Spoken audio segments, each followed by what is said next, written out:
Marcos capítulo 6, versículo de número 30 é o texto dessa manhã.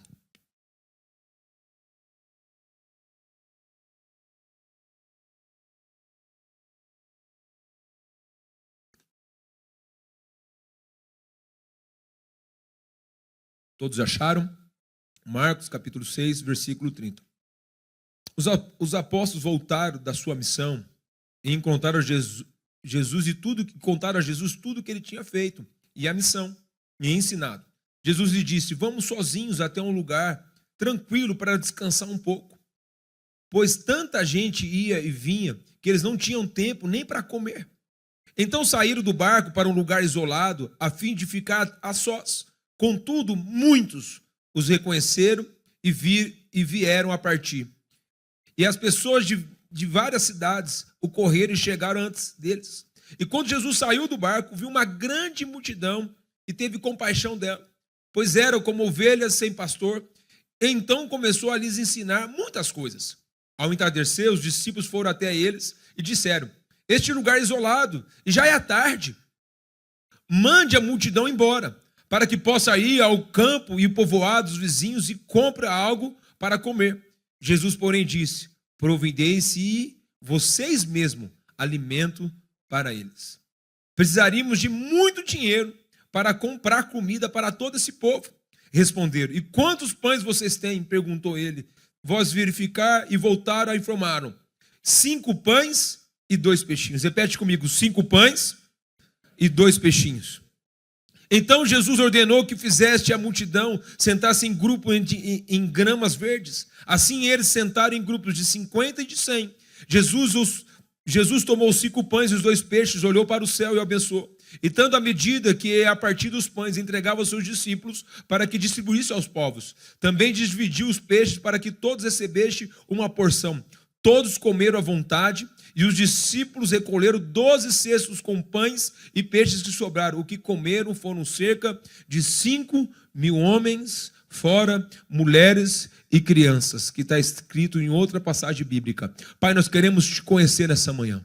Por isso, Espírito Santo, que nessa manhã eu seja somente o instrumento de Deus para transmitir a tua palavra. A tua palavra que cura, a tua palavra que liberta, a tua palavra que traz vida. Por isso, Espírito Santo, fala conosco. Nesse dia de ceia tão especial, de celebração na tua casa, nós queremos ouvir a tua voz e ser ministrado, porque tudo é para ti, tudo veio de ti e tudo volta para ti. Que esses breves minutos nós possamos observar a tua palavra e sair daqui mais parecidos com o Senhor.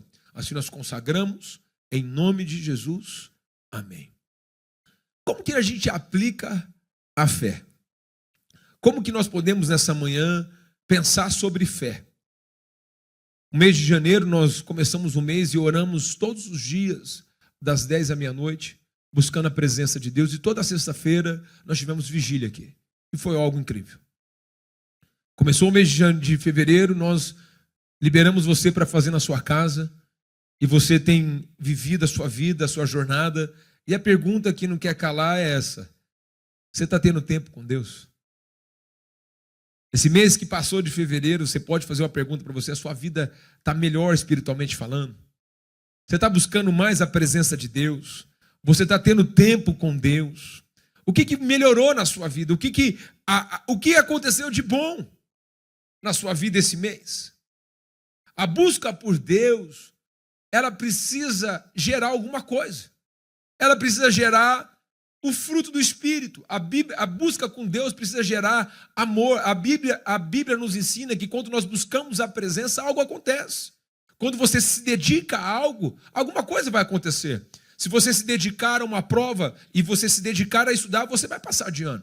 Se você se dedicar a algo que você ama, você vai ser bom naquilo que você faz.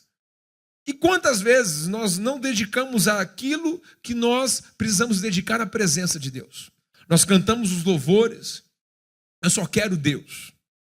Deus é tudo para mim.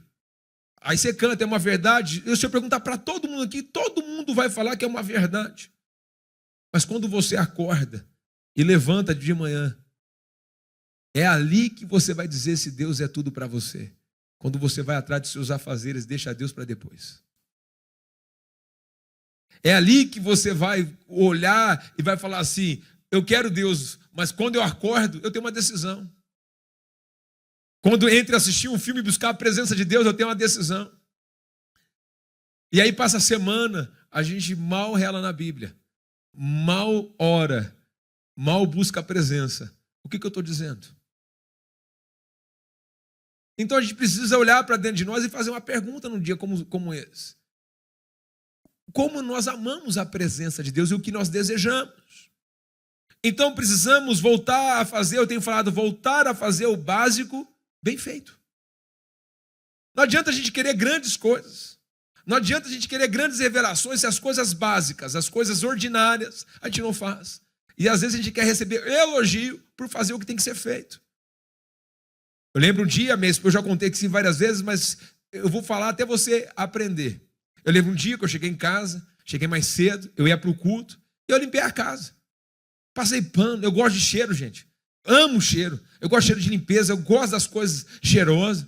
Eu passei pano, limpei toda a casa, deixei tudo perfumado, tudo arrumada. A minha esposa chegou, eu olhei para ela, eu falei assim, você não vai me elogiar, não? Ela não falou nada. Ela falou para mim assim, você não mora aqui? Eu faço isso todo dia, você não fala nada. E ela está errada, eu fiquei emburrado. Fiquei bravo, mas ela não está errada. Por quê? Porque eu moro lá.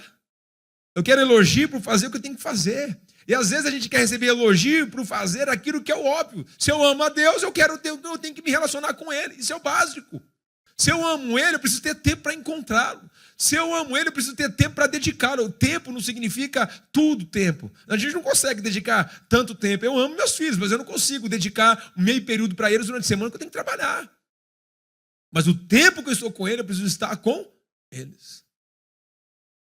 Esses dias meu filho trocou de roupa, colocou minha camiseta, e a camiseta parecia um mau vestidão, ele vinha para lá e brincava. Agora o negócio dele é lutinha comigo, e vai, tira o anel e ele quer me bater.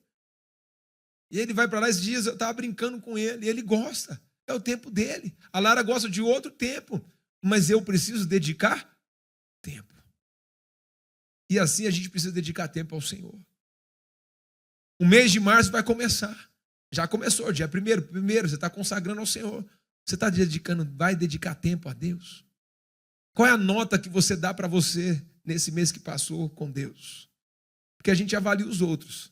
A gente até julga a espiritualidade das pessoas. Mas deixa eu dizer algo para você, depois eu vou explicar para você quais são os atributos de Deus.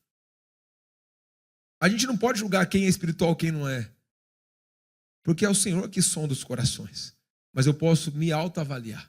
E olhar para dentro de mim e fazer uma pergunta. Qual é a nota que eu dou para mim na vida com Deus? Qual é a nota que você se avalia com Deus? Porque quando eu olho para os atributos de Deus, eu faço uma pergunta. Os atributos de Deus, existem os atributos comunicáveis e os incomunicáveis. Deus não comunica a onipotência. Deus não comunica a onisciência. Deus não comunica a sua onipresença. Deus não comunica a sua eternidade, Deus não comunica a sua imutabilidade, a sua autoexistência e a sua soberania. Deus está em todo lugar. Esses atributos são incomunicáveis. Você não consegue estar em todo lugar. Você não consegue sondar os corações, mas o Salmo diz, antes que a palavra chegasse à sua boca, o Senhor já conhece. Por isso que o salmista no 139 ele vai dizer, tu me sondas e me conhece, e vê se há em mim algum caminho mau. Quem passa em revista? O Senhor. O que a gente clama para o Senhor? Senhor, tu me sonda e me conhece. Vê se há em mim algum caminho mau. Olha o que o salmista está dizendo. Senhor, sonda-me. Olha para dentro de mim, Senhor. Vê se há em mim algum caminho que não te agrada. Vê se há em mim quem te sonda? Deus. Isaías, no capítulo 6, quando ele encontra o atributo da grandeza de Deus, o que Deus fala para ele? Deus se revela a ele, o que ele fala? Ai de mim, que sou homem de lábios impuros e vivo no meio de impuros lábios. Quem fez ele reconhecer que ele era um homem de lábios impuros? O próprio Deus. Até ali não tinha problema nenhum, mas quando Deus trouxe luz para ele, ele reconheceu. Então nós precisamos entender que esses atributos de Deus são incomunicáveis. Agora, quais são os atributos comunicáveis de Deus? Porque Deus comunica. Vira para alguém do lado assim, Deus comunica. Deus está comunicando. Deus sempre se comunica. O que ele comunica? Amor. Deus comunica amor. Porque Deus amou o mundo que deu. Então a gente pode comunicar o amor. Deus comunica o quê? Justiça. A justiça. A justiça é igualdade. Igualdade. Parece que o mundo desigual não existe igualdade, mas no atributo de Deus existe igualdade. Os atributos de Deus comunicáveis.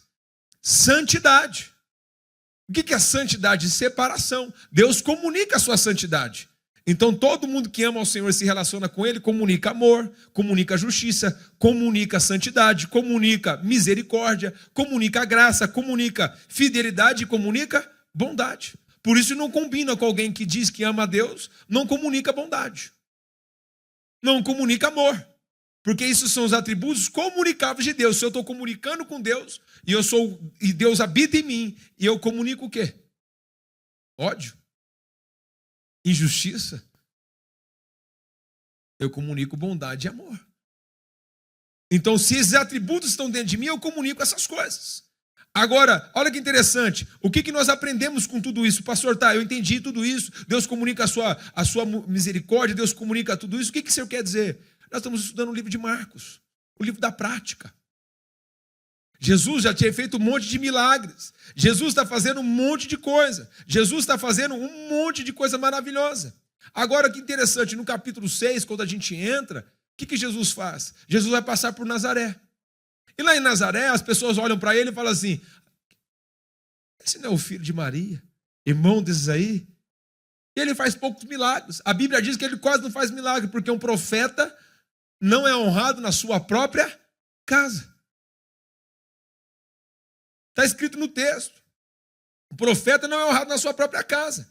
E o que ele faz? Ele chama lá, está Marcos 6,4. Um profeta não tem honra na sua terra, entre os seus parentes, em sua casa. Está lá, o texto está dizendo para mim isso. Se você está com a Bíblia aberta, você olha no versículo 4 do capítulo 6. Agora Jesus faz algo que ele está fazendo milagres, chamando a multidão está caminhando, ele separa 12 discípulos. Para quê? Para ensiná-los. E ele comissiona esses discípulos, dando autoridade para eles, confiando a eles, que eles vão aqui na vizinhança pregar a palavra de Deus, expulsar os demônios, fazer a diferença. Está lá no versículo de número 7. Se você olhar ali comigo, reuniu 12 e começou a enviá-los de 2 em 2, dando-lhe autoridade para expulsar os espíritos impuros. Instituiu a não levar coisa alguma na viagem, exceto um cajado. Não poderia levar alimento, nem bolsa de viagem, nem dinheiro. Poderia calçar sandálias, mas não levar uma muda de roupa. E disse, aonde quer que forem, e ficarem na mesma casa até partirem da cidade, mas se algum do povoado se recusar a recebê-lo, ao ouvi-lo, ao sair, sacuda a poeira dos pés com um sinal de reprovação. Então Jesus está preparando os seus discípulos. Todos nós aqui aceitamos Jesus como Senhor e Salvador. Todos nós aqui vamos passar por um processo chamado batismo. Depois do batismo, a gente vai caminhar num processo chamado santificação. E depois desse processo de santificação, a gente vai se tornando discípulo de Jesus. Discípulo começa a andar na pisada do seu mestre. E o discípulo começa a ser treinado pelo seu mestre. E agora Jesus comissionou esses irmãos para fazer uma obra. E para fazer algo bonito. E quando você olha o versículo 30, olha que diz, os apóstolos voltaram da sua missão e contaram a Jesus tudo o que tinha feito e ensinado. Então Jesus está preparando um povo, preparando líderes, preparando pessoas para continuar a obra a qual ele começou. Jesus nunca fez milagre por fazer, Jesus nunca operou maravilhas por operar, Jesus manifestava a sua glória. E ele vai atraindo uma multidão para si, reconciliando o seu povo consigo. E assim ele vai manifestando a tua glória. Então, os discípulos aprenderam o quê? Que o trabalho, prestação de conta, descanso, renovação. Eles voltaram e contaram tudo ao Jesus. E que Jesus disse para eles? Vamos descansar um pouquinho. Vamos para um lugar deserto ali, ter um tempo com a gente, porque vocês não estão tendo tempo para comer, nem tempo para descansar. Porque a obra não para. A obra não para. As coisas estão acontecendo, meus irmãos, estourou a guerra. Míssil para tudo que é lado. A gente tem um amigo aqui que está vindo para a nossa igreja, ele está sendo Jesus, ele veio da guerra. Pergunte para ele o que é uma guerra. A crueldade humana. Meus irmãos, o homem fala que é moderno, mas ele continua sendo cruel. Ontem aqui em Americana teve um jogo, Santa Bárbara e Rio Branco. O pau cantou. Gente, o cara brigar pela União Brabanense e Rio Branco é o fim do mundo, meus irmãos. Bomba caseira, meus irmãos. E a gente fala que a gente é moderno. Misericórdia. União Brabanense e Rio Branco, filho, imagina você voltar para cá, onde você estava? Apanhou, estava onde? No jogo, Santa Bárbara e Rio Branco. Meus irmãos, é o fim de carreira. É fim de carreira. Quer dizer, as pessoas acham que são modernas, mas elas continuam vivendo a época da pedra, um degradando o outro. A internet virou um ringue virtual, onde um fala mal do outro. E a gente acha que é normal. Então, quer dizer, os discípulos estão prestando conta. E agora os discípulos estão ali caminhando. Agora, interessante que discípulo nunca descansa. Repete comigo, discípulo nunca descansa. Porque se o telefone tocar, você tem que ir. Esses dias uma pessoa me ligou, pastor, você pode passar numa lugar de fazer uma oração pela uma funcionária da minha empresa, que a mãe dela teve um derrame no ônibus? Vou. Como que eu falo? Não. Cheguei lá 4 horas da tarde, é horário de visita. Aí o pastor não pode entrar. Eu com pressa, tinha que buscar meu filho. 5h10 eu tinha que estar na porta do colégio para pegar ele, não dava tempo de pegar nada. Sexta-feira. A mulher, desculpa pastor, você não vai poder entrar. Eu falei, como que eu não posso entrar? Ela falou assim, não, porque é horário da família. Eu falei assim, tá, e que hora que o pastor entra? Depois, eu falei, mas se eu não conheço a pessoa, eu quero orar com ela, eu vou dar extrema unção, como que a família não vai estar comigo? Eu preciso entrar. Ah, o senhor não vai entrar. Eu falei, eu vou. Ela falou para mim, você não vai? Eu falei, eu vou. Ela não vai, não vou. Eu fui para a ouvidoria, agora eu estou com a carteirinha, irmão. Antes eu fui barrado pela sem carteirinha, mas agora eu tenho carteirinha, agora não vou não. Fui na ouvidoria, eu falei, irmã, eu tenho pela lei, eu tenho direito de entrar, eu vou entrar. Ela falou assim, eu vou entrar. Como que eu vou entrar depois? Eu vou dar extrema unção, como que eu faço? Se a família junto, eu não conheço a pessoa, como que eu faço? Como o pastor não pode orar e acolher a família? Então o enfermeiro não pode chegar perto do paciente quando a família está lá? Não, pastor, veja bem, não, a lei disse e eu vou entrar. A mulher falou, tá bom, você vai entrar. Entrei.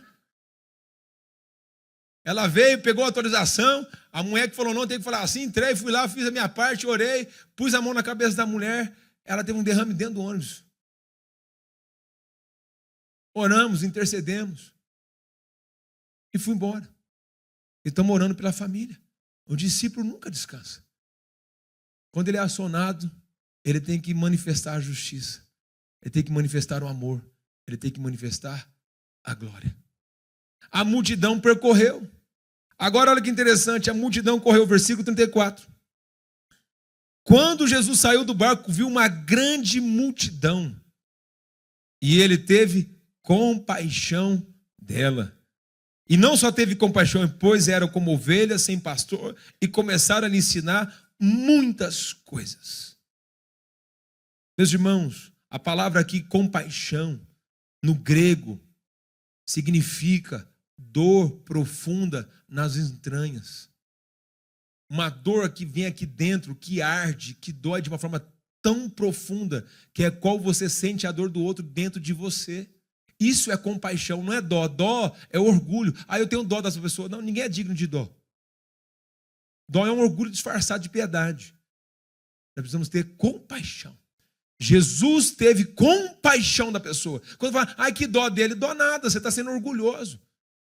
Você precisa ter compaixão, dor do próximo. E a Bíblia diz que ele teve compaixão da multidão, porque era como ovelha sem pastor. Não é uma dor superficial, não é uma dor rasa, é uma dor profunda. Porque Jesus não viu apenas a multidão, ele viu o coração da multidão. O que ele viu? Ele viu pessoas feridas, desorientadas, carentes espiritualmente? Será que a gente consegue sentir a dor do outro? Será que a gente consegue ver o coração do outro e olhar e se mover pelas pessoas e não pelo aquilo que a gente quer? Se mover pelo aquilo que está doendo no outro, não por mim, mas pelo outro. Será que eu consigo me mover de acordo com a necessidade do próximo? Ou eu só me movo pelos meus interesses? E aí o texto vai nos mostrar uma coisa muito legal. Ovelha sem pastor. Meus irmãos, ovelha sem pastor é algo complicado. Um pastor, quando ele tem o seu rebanho de ovelha, ele mistura com outras ovelhas. Você pode ver, o outro pastor fala, a ovelha não ouve. Mas quando o pastor fala, não sei se você já viu esse vídeo na internet, quando o pastor fala, a ovelha vem atrás. Um pastor para transicionar e colocar outro pastor para cuidar, ele vai levando aquele pastor aos poucos, para que a ovelha acostume a voz daquele que está falando. Então uma ovelha sem pastor fica desorientada, ela não tem direção. Uma ovelha sem pastor torna-se vulnerável aos predadores. Uma ovelha sem pastor passa fome. Uma ovelha sem pastor pode cair em precipícios. Uma ovelha sem pastor é uma vida constante de segurança. Por isso que o Salmo 23 diz: o Senhor é o meu pastor, nada me faltará. Porque o pastor dá a vida pela ovelha, o pastor se dedica à ovelha. O grande pastor, que é Jesus, deu a vida por nós. Então uma ovelha sem pastor é uma ovelha desorientada. Uma multidão sem Deus é uma multidão desorientada. E às vezes a gente olha a multidão, a gente vê a multidão e a gente critica a multidão, mas não consegue enxergar nela uma multidão que precisa de Jesus. Semana que vem eu vou correr. Vai ter a corrida da lua sábado, à noite. Eu vou lá, eu vou dar um jeito de pregar uma palavra em algum lugar lá. Eu posso, à noite eu não estou fazendo nada, eu vou lá correr. 10K. Que coisa maravilhosa, e pregar Jesus. Você pode ir comigo fazer uma ação evangelística. Em vez de você ficar em casa comendo, vamos lá correr. A gente põe água e dá água. Está com sede? Cara, tô essa água. Essa aqui mata agora, mas tem uma sede que Jesus pode matar. É a presença. Você evangeliza. Agora não, a gente fica parado. Água parada, meu irmão, só gera bicho. Precisamos andar, precisamos se locomover, precisamos ter a criatividade. Crente não precisa de Jesus. Quem precisa de Jesus é a multidão lá fora. A multidão precisa de Jesus. Só que a gente acha que domingo resolve o nosso problema. Vem para a igreja. Não, nós somos a igreja. Então Jesus mostra para eles a multidão. Então o que ele fala? Uma ovelha depende do pastor. Ele precisa de direção, proteção, alimento e cuidado. Meus irmãos, nós precisamos dar direção para as pessoas, proteção, alimento e cuidado. Jesus ensinou, provavelmente Jesus viu a ovelha sem pastor, Jesus começou a ensiná-la. O que ele ensinou? Ele ensinou, muito provavelmente, o sermão da bem-aventurança, o sermão do monte. Ele ensinou os princípios, as coisas básicas. Ele chegou para um judeu e falou assim: meu irmão, te falar algo para você. Se alguém pedir para você caminhar 1 milha, não anda 1 não, excede, anda 2. Porque na época, um soldado romano montava nas costas do judeu para andar. Ele tinha que andar 1 milha, era por lei. Aí Jesus falou assim: não faz 1 milha não, o básico todo mundo faz, anda 2. Amar quem te ama, qualquer um faz, até o ímpio faz. Mas ele fala: ama quem te persegue. Isso é o Senhor Jesus. O que a sua mão direita dá, não conta para ninguém não, porque a esquerda não fica sabendo. Se os teus olhos fazem pecar, arranca. Se a tua mão faz pecar, arranca. O que ele está dizendo? Rompa com tudo aquilo que impede você de chegar a Deus. Então Jesus tem compaixão da multidão. Vira para alguém lá e diz assim: nós precisamos ter compaixão. Ter compaixão, amar as pessoas, cuidar delas, protegê-las. Aqui na vigília, sexta-feira, a gente estava orando. Foi maravilhosa a vigília. A presença de Deus estava aqui. Aí, em algum determinado momento, eu falei: vamos orar em 3 em 3. Começamos a orar em trio. De repente, eu fui para um trio. Quando chegou nesse trio, vamos orar um pelo outro. Número 1 ora para o número 2, número 2 ora para o número 3, e aí o número 3 ora para o número 1. O cara que era o número 3 começou: eu não sei orar, Senhor. Me ajuda. Me ajuda a ter a fé desses irmãos, porque eu já tentei tirar minha vida 4, 5 vezes. No meio da multidão. A gente abraçou ele, oramos por ele e vamos cuidar dele. O Vitor pegou o telefone dele e o Vitor está escalado para cuidar dele. Porque a gente precisa aprender a proteger as pessoas. A gente precisa aprender a cuidar das pessoas, precisamos amar as pessoas entram aqui e vão embora, a gente precisa saber o coração dela. Porque senão, meus irmãos, a gente só tem um programa. Mas programa, você pode entrar no YouTube lá e clicar em 10 cultos, você assiste um programa. Mas nós não fomos chamados para ver de programa. Nós somos chamados para ser discípulos. Para viver Jesus, para adorar Jesus e para amar Jesus. Então nós precisamos romper. E aí Jesus, muito sabiamente, tratou a multidão. Mas eles viram a entardecer. O discípulo sempre está preocupado. Repete comigo, o discípulo sempre está preocupado. Olha a preocupação dos discípulos, versículo 35. Ao entardecer, os discípulos foram até ele e disse: este lugar é isolado, Jesus. Já é tarde. Manda essa multidão embora, para que possa comer. Os povoados vizinhos comprar algo para comer. Os discípulos sempre vêm com problema. Meus irmãos, eu sou pastor há muito tempo. Hoje eu quis pôr um terno, porque é dia de ceia. Mas eu sou da época, quando eu me formei como pastor, era obrigado a vir de terno. Tirar a gravata, eu lembro do pastor falar para o pastor do lado: meu filho, que gravata bonita. E o irmão do lado sem gravata. Ele colocou o pastor colocou a mão no cara que estava com gravata. Que gravata linda. Olhou para o irmão sem gravata e falou: que pena que eu não posso dizer o mesmo de você. Eu sou da época onde a gente levava a santidade de Deus a sério. Não é a roupa, mas é por que a gente serve. A roupa não é mais santa. Mas se a gente não entender o que nós estamos fazendo, eu não admito a gente achar que um shopping tem que ser mais bonito que a igreja. O shopping vai lá para consumo, para fazer as pessoas endividar, e a igreja é o lugar onde a santidade de Deus grita. Eu tenho zelo pela casa de Deus. Eu tenho amor pela casa de Deus. Então, quando eu pensava na roupa, eu mandei para a igreja e falei: vamos todo mundo bonitão, porque é dia de ceia, é dia de festa. E a gente não vai para a festa de qualquer jeito. Se é um casamento, você começa a arrumar 6 horas da manhã, para ficar 4 horas na festa, depois ficar tirando tudo, vai desmontando. Uma festa que acaba em 4 horas. Jesus é a festa da vida. Nós precisamos celebrar Jesus e se vestir para Ele, para a glória dEle. Então, quando eu olho para esse texto, os discípulos sempre estão preocupados. E quantas vezes as pessoas chegam: pastor, estou orando por um... Você não vai lá fazer uma oração? Você não pode orar? A pergunta é essa: por que você não ora? Pastor, você não pode fazer aquilo? Mas Deus faz acepção de pessoas. Se Ele fala comigo, fala com você. Aí, pastor, você tem que descansar. Mas, pastor, tem um monte de coisa para fazer. Como que eu vou descansar se só me dá trabalho? Como eu vou descansar se você não fala de Jesus? Jesus diz: o campo já está branco, mas quem são os trabalhadores? Porque a pessoa não quer trabalhar. Então é mais fácil falar: pastor, eu trago para a igreja, o senhor cuida. Como que eu cuido, meus irmãos? Olha como está a igreja, está crescendo. Glória a Deus por isso. Só que você tem uma responsabilidade de cuidar das pessoas na sua célula. Já teve vezes de eu cumprimentar alguém na porta, foi a primeira vez, eu falei: não, já é a 5ª vez que eu estou vindo, pastor. Eu falei: nossa, minha mente está falhando. Porque eu não vou dar conta, então eu preciso de você para cuidar da multidão. É um trabalho compartilhado. Então você carrega o mesmo espírito que eu carrego. E você pode fazer as mesmas coisas que eu faço. Mas você tem que pagar a conta, sacrificar. E aí o texto vai mostrar.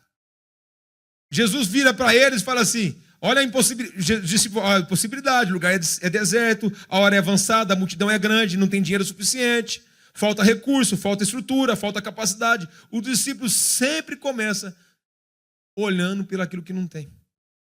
Porque a gente sempre está olhando as impossibilidades. A gente sempre está olhando o que não tem, o que não pode, o que não dá. A gente sempre está olhando aquilo, não vai dar certo, isso não vai acontecer. Meus irmãos, já viu aquilo? Você fala assim: vamos fazer. Eu lembro, está aqui, o meu amigo está aqui, o Pedro.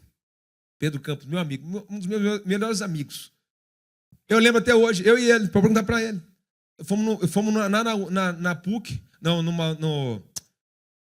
Unicamp, orar pelo irmão que estava cheio de nódulo de câncer na barriga. Aí eu lembro que eu orei para aquele irmão e eu falei assim: Deus vai te curar. Fomos para a casa do irmão. Chegou lá, estava a irmã, a mulher dele, grávida, de 6 para 7 meses.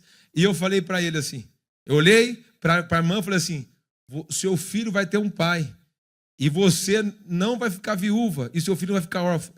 Quando eu entrei no carro, o Pedro olhou para mim: se essa mulher morrer hoje, se esse cara morrer essa madrugada, você vai falar o quê para essa mulher amanhã? Eu falei: obrigado. Obrigado. Eu falei, amanhã, meu irmão. Porque a gente sempre está olhando a improbabilidade, a gente sempre está olhando o natural. É normal a gente olhar o natural, mas Deus não nos chama para olhar as coisas naturais da vida. Deus chama para a gente olhar o sobrenatural. Porque o natural qualquer um faz. O natural qualquer um consegue observar. Meu filho, se você falar com ele, ele enxerga o natural. Ele precisa entregar o sobrenatural. Teve um dia que eu cheguei para minha filha e falei, filha, hoje eu vou chegar em casa, o couro vai comer. Ela falou, vai mesmo, papai. Eu vou pegar as bonecas, vou pegar a guitarra e vou fazer uma festona. Eu estava repreendendo ela, ela achou que era música. Por quê? Porque a gente não consegue discernir. O coro vai cantar em casa. Ela falou, vamos cantar, pai. E vamos cantar. O coro foi cantar com força. E ela pegou as bonecas, colocou todo mundo para cantar. Ela não estava entendendo. E muitas vezes mesmo, a gente chega com frases para os outros da igreja, fora da igreja. Aí varão, varou. O cara, o que é varão, varou? Vaso. O que é vaso? Aí, irmão, o que é vaso? Vaso de honra, vaso de desonra. O que é isso? É entrar no nosso gueto gospel. Nossa gíria, a gente fala, não falo gíria, fala assim. Gíria gospel. Vaso, vaza. Ou vaso de alabastro. Varão. Homem de Deus. Maçarico de Deus. Martelo de diamante. Expulsador de Satanás. Caçador de demônio. Entendeu? É ou não é? É nossa gíria. A gente tem nossos dialetos. Irmão, mas o povo lá fora fala, esse cara, ó. Eu tenho o meu Flavinho, se eu contar a história do Flavinho aqui, vocês vão morrer de rir. Tinha um grupo chamado Maçarico. Maçarico. Ninguém entrava, eram os 12, parecia uma seita. Tinha que passar por entrevista, o Maçarico. O povo tudo faz parte, mas é o nosso gueto gospel. A gente precisa romper com os guetos.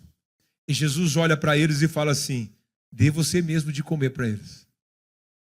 Olha o treinamento aí. Olha o que diz o texto. Providencie você mesmo alimento para eles. Imagina a cara dos discípulos. Como assim, Jesus?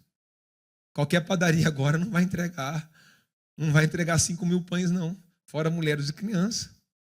Como assim, Jesus? Temos 200 denários. Não vai rolar, não. Impossibilidades. A gente sempre está olhando quem sou eu para falar. Quem sou eu para isso? Quem sou eu para aquilo? Eu não sei. Mas Deus nunca chamou ninguém perfeito. Olha os discípulos de Jesus. Começou com Pedro e terminou com Judas. Um traiu, o outro negou. Mas quando Pedro foi revestido de poder, ele foi o apóstolo que continuou a igreja. Agora vamos aqui para a parte final, porque vocês estão dando rindo demais já. Deus frequentemente nos coloca diante de algo maior para que a gente possa aprender a depender dele. Deus frequentemente nos coloca em situações que nós nos sentimos inferior para que a gente possa aprender a depender dele. O discipulado confronta a nossa credulidade, reconhece a nossa limitação e nós abrimos mão que a gente não gosta de abrir, a mão do controle. A gente quer controlar tudo.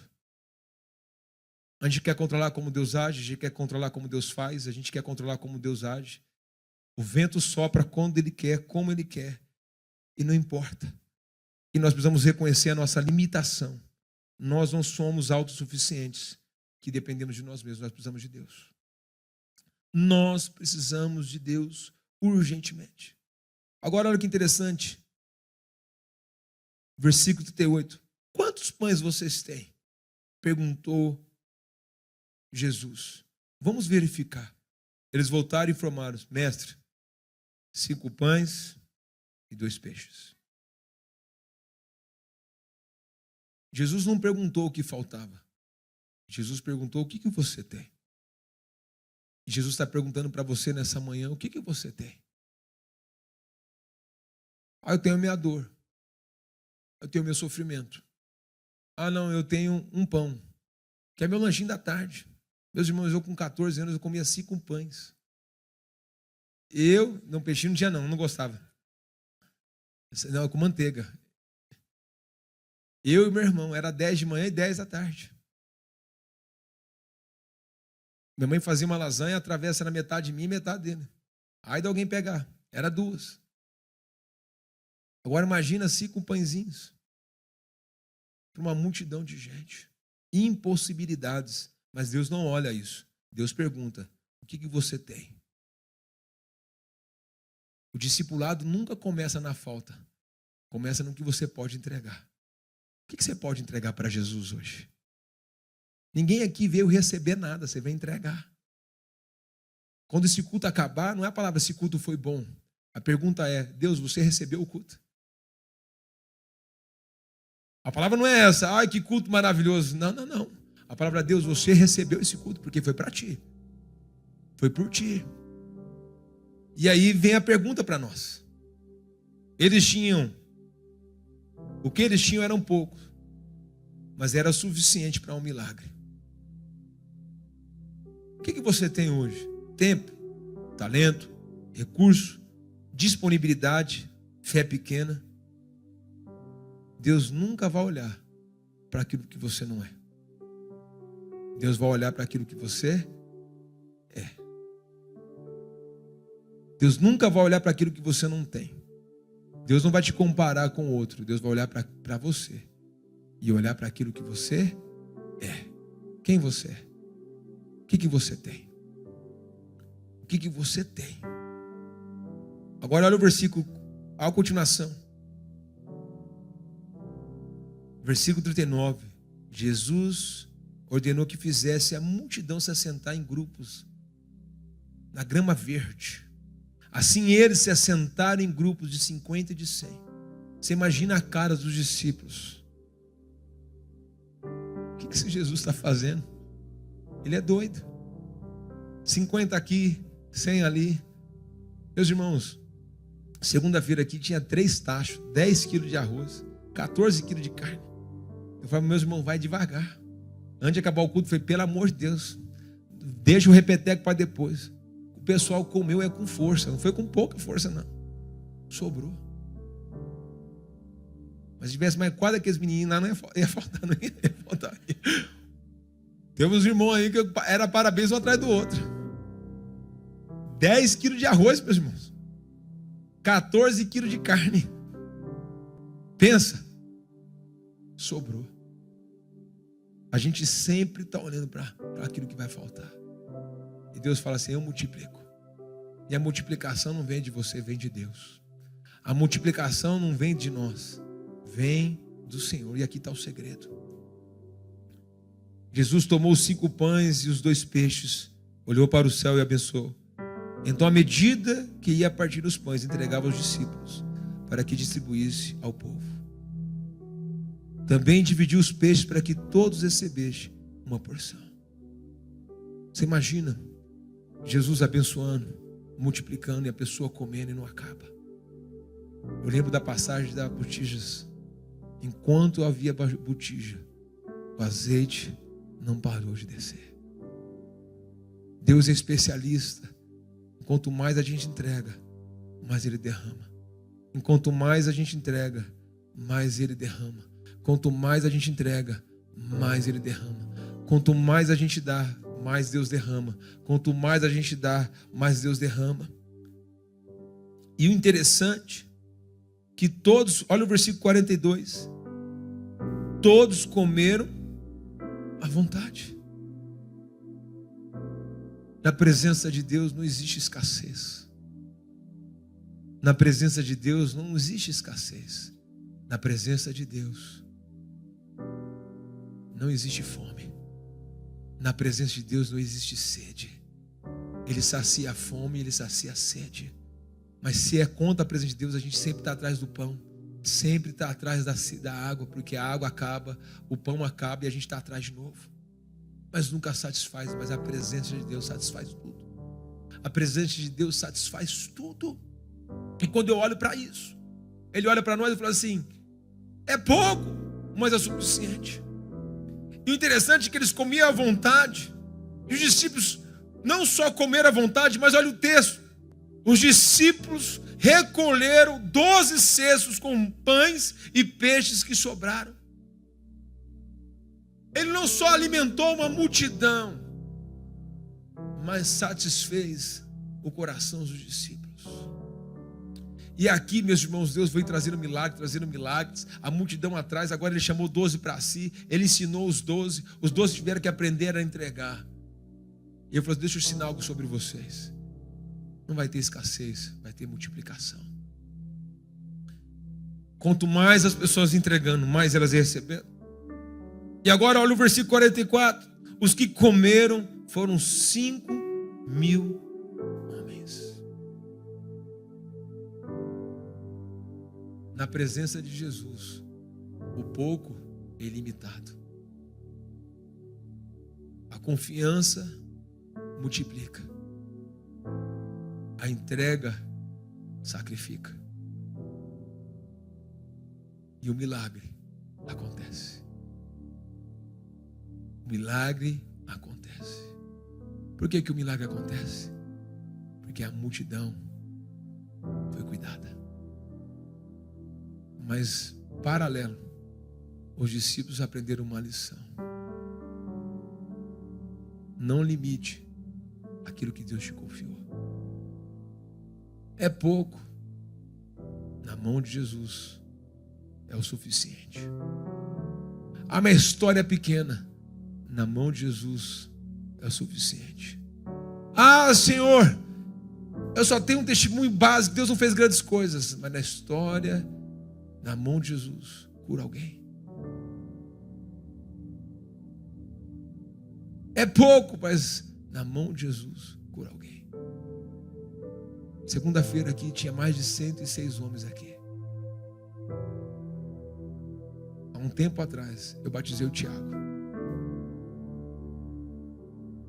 Ele veio para mim e falou para mim assim: pastor, eu tenho uma angústia no meu coração, preciso fazer algo. Vamos fazer. O que está no seu coração? Todo mundo já estava me cobrando. Quando vai começar o movimento de homens? Eu não creio em ministérios de homens. Porque quando é ministério, a gente entrega. Deus não fez separação. Podemos ter um encontro de homens para fortalecer os homens, mas ministério não. E Deus colocou no coração dele, ele escreveu tudo. Falou: está aqui. Bora, vamos orar. Segunda-feira, ele abriu a boca para falar. Ele tem nem um ano de batizado. E o pouco que ele tem, o conhecimento que Deus deu a ele, já é o suficiente para alimentar uma multidão. E muita gente, mais de 10, 15, 20 anos da igreja, sentado, cheio, obeso espiritualmente, e não consegue compartilhar nada. E o vazio continua. Vai de culto em culto, o vazio está lá. Vai para lá e para cá, o vazio está lá. Porque não entendeu. O reino de Deus não é juntar. O reino de Deus é compartilhar. Por isso, num dia como esse, na ceia, não é você que serve, você é servido. Num dia desse, como na ceia, não é você que entrega, é você que recebe. Porque Deus amou e entregou. Quero convidar você a ficar de pé. E a pergunta vai para você: aonde você está? Na multidão ainda? Ou está se tornando discípulo? Não dá para ficar parado. A fé é movimento. A fé é movimento. O que você tem na sua mão? O que você tem? A pergunta para você é: o que você tem? Feche seus olhos. Faz essa pergunta para Deus. O que você tem? Oh Senhor, nós chegamos aqui. Dia de celebração, dia de ceia. Esse texto nos ensina tanto. E principalmente os discípulos. A multidão sempre existiu e sempre vai existir. Mas o Senhor estava focando nos seus discípulos. Eles tinham aprendido o poder da cura, o poder do milagre. Tudo isso é bom. Mas agora ele estava ensinando a entregar. Entregar algo que custa, algo que dói, o tudo. E eles tiveram que entregar o tudo e depender de Deus para a multiplicação. Pai, nos ensina a depender de Ti. Nos ensina, Pai, a depender totalmente de Ti. Nos ensina a Te amar de todo o nosso coração. Nos ensina, Senhor, a Te amar de todo o nosso coração. E nessa manhã, Deus de ceia, que nós nos sentimos constrangidos pela Tua beleza, pela Tua santidade, pela Tua glória. Há 2000 anos atrás o Senhor pagou uma conta que era impagável. O Senhor fez algo que mudou a nossa história. E nós nascemos livres. Nós nascemos amados. Nós nascemos, ó Pai, livres da culpa do pecado. Só basta passar pela cruz, nela se arrepender. E depois disso, ó Pai, ter uma vida de discípulo que ensina e compartilha. Tira de nós todo espírito de retenção. Nós queremos reter, receber. Pai, nós precisamos entregar. Entregar. Eu entrego, Senhor, os meus sonhos para o Senhor. Eu entrego o meu templo para o Senhor. Eu entrego a minha casa. Eu entrego tudo a Ti, porque tudo que tenho é totalmente Teu. De olhos fechados, você precisa entregar. E Deus está falando com você. Eu preciso entregar, pastor. Eu preciso entregar. Deus está falando com você. Está queimando aí. Faz um gesto com sua mão. Eu quero orar com você.